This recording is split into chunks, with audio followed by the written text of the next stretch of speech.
Pag nakain, nagpipray muna. Yung susunod sa pilot sa yan po.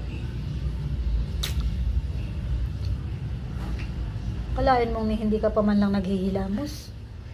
Alam ko kung pagkain. Very good. Wala po, cellphone. No! Kasi nag-TV ka. Hindi ako nag-TV. Kanina, pag alis ko. Pagkahilamos, magbabasa naman ng libro.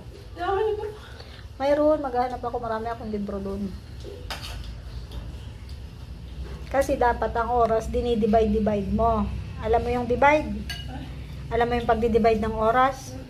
Hinahati-hati mo. May oras ng pagbabasa, may oras ng panonood ng TV, may oras ng pagkain, may oras ng paglalaro ng cellphone. Ganon.